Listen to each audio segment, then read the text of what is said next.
All right, Alex Smith, 4,000 yards, the highest quarterback rating in the NFL, 68% the completion percentage. You didn't have a bad year, did you?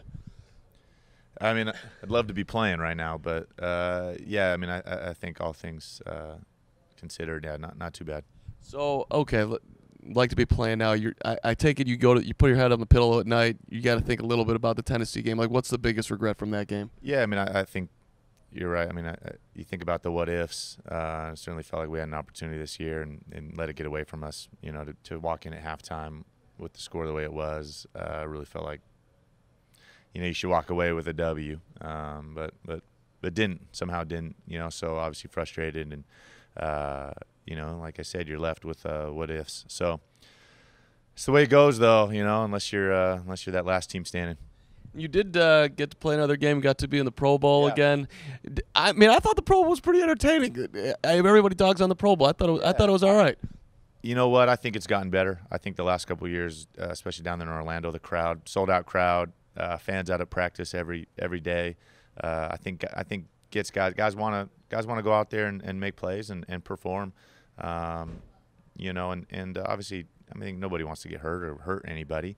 But at the same time, right, we all want to go out there and you know, put on a good performance. So I thought it was that, no question. Obviously, it heats up in the second half and in the fourth quarter, and it's fun to see guys' competitive juices get going. Let's talk a little player safety here, because certainly Yeah. you know no one wants to get hurt in the Pro Bowl. I was having some off the beaten path ideas, like maybe leather helmets for the Pro Bowl. See how that would work, because you know you lead with the head, all that type of stuff. I think it's a venue that for sure. I think some things could get tried out. For me, I think the really interesting one is to widen the field. I think it'd be fun to you know, still keep it 100 yards length, but widen the field. I think it'd be a ton of fun down there. I think you know, obviously it'd only be an advantage for the offense, but putting guys in more space, I think it'd be really interesting to kind of experiment with. You think that could play for real, like down the line? Yeah, absolutely. Right? Yeah, no question. I mean, I think 2 or 3 yards even makes a huge difference. You wouldn't have to change any stadiums or anything like that to do. So everyone talks about how smart you are. Like if I threw a math problem at you right now, could you handle it? No, Like if I did like 8. No. Like you could just I don't like my long multiplication. No, I can't do that. Okay. But, see, when people say that you're super smart, I'm wondering, because you guys are always super competitive to get this level. Do you hear like you say I'm smart, but you're like dogging my athletic ability? Do you hear that, or is it like, oh, thanks, I am a smart guy? I don't. No, I mean, listen, I don't think you can play too long in this league at the quarterback position and not be smart. You know, and I don't think you have to know your times tables to be smart and play quarterback. It's not that type of deal, but certainly you got to be able to process. You got to be able to see things. You got to be able to react fast. Playbooks, defensive schemes, all that stuff. You got to be able to have all that and digest it, and play fast. So, yeah, but no, I don't think saying someone's smart or intelligent definitely is saying they're unathletic. Did you always have, like, you could process that quickly and see the field? Or, I mean, I'm just wondering what's the realistic times like, because guys come in the league now, some are successful right away. You know, what's your take on that? Yeah, I mean, it's different for everybody. I think the biggest thing for me coming in is, you know, I'd come from, you know, college environment where everything was spread out, right? I was in the shotgun, you know, and therefore defenses were spread out. And you know, when I did come into the league, a lot of the stuff you see today really wasn't kind of going on in the NFL. So you had to learn how to get under center and play with a couple tight ends and a fullback, and things were all very different then. So yeah, there's some adjustment.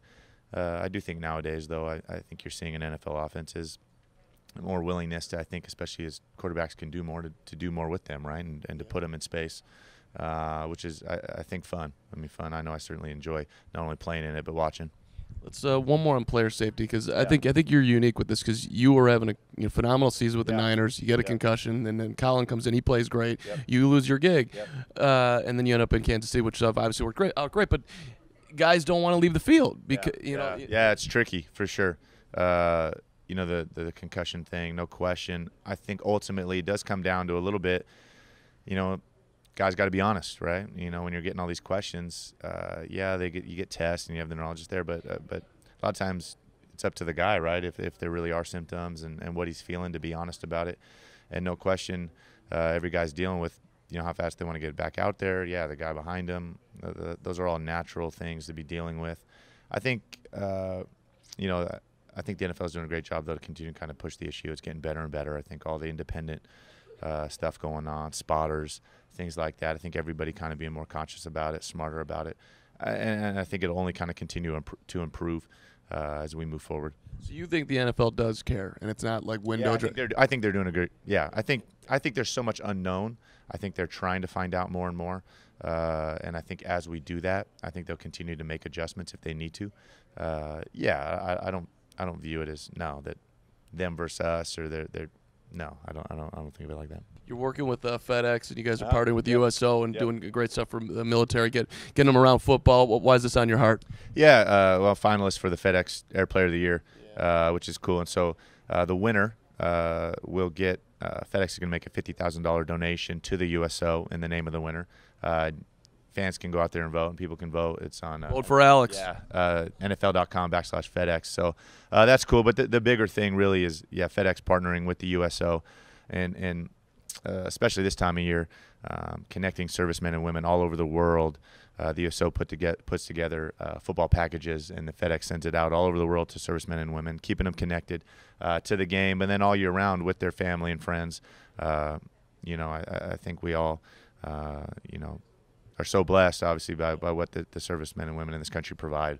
And, I think it's a great thing what FedEx is doing with the USO. So. Yeah, no doubt about it. So I leaving it last year because I know you don't know if you're going to get traded and all that type of stuff. Yeah. But, I mean, on one hand, it's nice that your rumor list literally everywhere. Yeah. And then the other side, it's like, hey, Kansas City, what the hell? Are you seeing what I've done?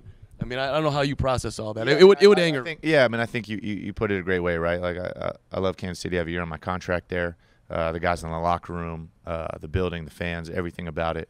But at the same point, right, I've been playing long enough, kind of been through this before too. So not naive to anything. And like if it comes to that, it's good to be wanted.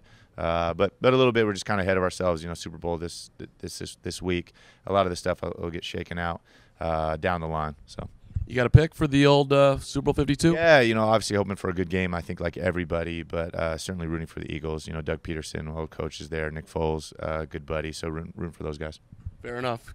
Alex, great stuff, and wherever you land, continued success. I know you want to play. You want to play till you're like 40 years old, something like that. You're only 33. A lot of these guys throwing numbers out. Listen, and I know retirement's not on the close horizon, that's for sure. Yeah. Well, we're in a yoga studio. You can't really tell right now, but are you going to go do like some downward dog? Little? Is there class sessions going? I don't. We got to get something to go to the little mountain. Yeah. Alex, appreciate the time. Thank you. Appreciate it. Alex Smith, thanks for watching.